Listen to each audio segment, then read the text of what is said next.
Hi everyone, Vale here at Mobalytics, and today we're back with another counterplay video. Today it's all about Viktor. So let's get started. Viktor is a control mage with a pretty creative and bursty kit. He has a good amount of AoE damage and crowd control and can be very hard to deal with when he gets ahead. Viktor is actually an insanely good scaling mage too, being incredibly hard to beat if he gets to the late game, where all of his abilities are upgraded and on a lower cooldown. Viktor is primarily played in the mid lane, but also has seen some action in the top lane too. So what are Viktor's strengths and weaknesses? Well, for his strengths, he has a huge amount of damage and burst in his kit and scales exceptionally well into the late game. Viktor excels at short and bursty trades due to the nature of his abilities and thrives in lanes and team comps where he can abuse this. Viktor has huge AoE damage and crowd control in teamfights and works exceptionally well at laying the floor with this as he kites backwards. His W stun is also fantastic on top of revivals and immunities, as it will stun them despite its usual delay. For his weaknesses, Viktor does have a tough time getting to the point where it becomes really strong though. His early game isn't too great and he can have a fair few difficult matchups. Viktor's stun has a delay and it's his only form of CC. His mobility depends on kiting with his inbuilt movement speed from his Q, items and possibly runes. Aside from his E, Viktor has pretty low range in general, as his Q and his auto are a huge part of his burst. His ultimate is also pretty short range too, especially when you initially cast it. So now let's have a look at Viktor's abilities so you can fully understand how they work. Viktor's passive is basically like an upgrade system. When Viktor reaches a certain amount of stacks, he can upgrade his basic abilities. He gains this stacks from killing creeps and a huge chunk when he kills enemies. Viktor's Q is a point and click damaging ability that also grants him a shield. After this ability, his next auto attack deals bonus damage, and this auto attack is not a projectile, so it can't be avoided like things like Yasuo's Wind Wall. When this ability is upgraded, it increases the shield strength by a significant amount and it also gives him movement speed. In the mid game, this will be on a very low cooldown and really hurt, especially when he picks up a Lich Bane. You should make sure you stay out of range of him at this point, as he'll probably just pop you if you get close. Viktor's W is an AoE slow that if you stay inside it for a few seconds you will be stunned. Make sure you're keeping well clear of this ability, as it will really hurt when it's paired with Viktor's E and R burst combo follow-up. Viktor's E is his main damaging ability, especially in the early game, and also his main form of wave clear. It's a ranged skill shot energy beam that deals damage in a line, and when it's upgraded, it also deals damage in the same line a second after its original cast. Viktor maxes this ability first, and it really hurts. Dodging this in lane is key to surviving against him and winning trades. Viktor's ultimate is an AoE damaging ability that lasts for 6.5 seconds, usually following the nearest target unless Viktor instructs it otherwise. This ability will continuously deal damage and it will really hurt in the late game.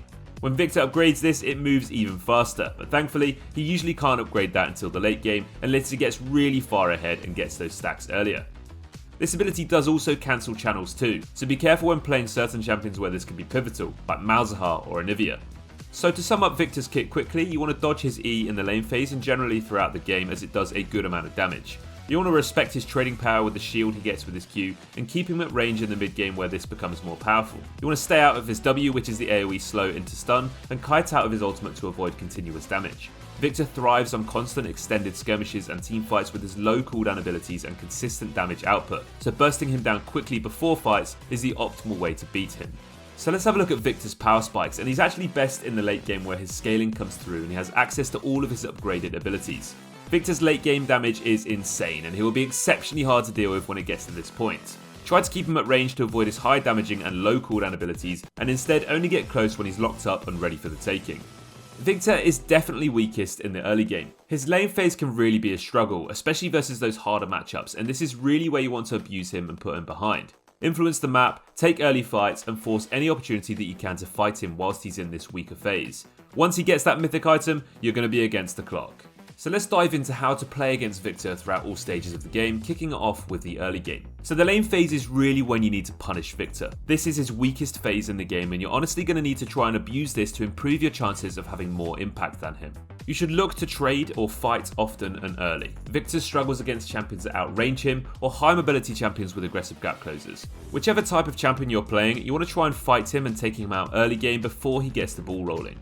If Viktor is playing super defensive and you're struggling to punish him, look to roam to other lanes instead. All Viktor really wants to do in the lane is farm up and get to that mid game where it becomes a lot more useful. So sitting in lane and going even on farm with him really is not going to help your chance of winning. Even so, having more impact on the rest of the map is still going to be what makes the difference. Ganking bot, fighting for dragon, or just assisting your jungler in the river are all going to give you a bigger chance of getting a lead and winning the game.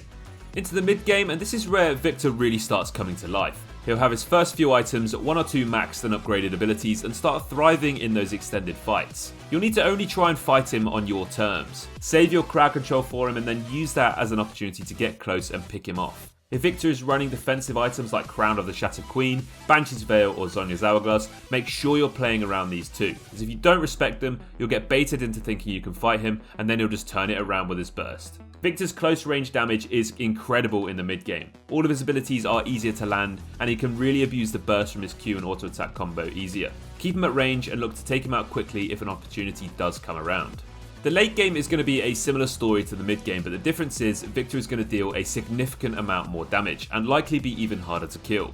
It's absolutely crucial that you take any opportunity that you get to take him out. Whether he overextends, splits up from his team, or doesn't respect your engage, you need to be taking advantage of it. You want to also remember to try and avoid fighting in confined spaces. Viktor's E and R will decimate entire teams late game, and especially if you walk into his W stun, it'll make it even more potent. Try to keep to open lanes and save your important crowd control for Viktor, as if not, you're probably going to regret it. Next up, let's have a look at some items that can help you out when playing against Viktor. The first one is the most obvious, and that's magic resist. Viktor does a ton of damage, especially in the mid to late game. If you have no magic resist, you're going to get popped, simple as that. Gale Force or Hextech Rocket Belt are also great options. Anything that can give you an edge mobility and burst is great, but the best part about these items is their ability to pop Viktor's Crown passive, Banshee's Veil passive, or even bait him into using his Zhonya's. Getting rid of these defensive items' passive or active effects before fighting him is a great way to take him out. You can also get yourself a Zhonya's or a Guardian Angel. Now these items will definitely help you out against Viktor's AoE burst in teamfights, but just be careful. If Viktor lays his W down whilst you're reviving or in stasis, you'll become stunned and popped as soon as you get out, so use these items wisely.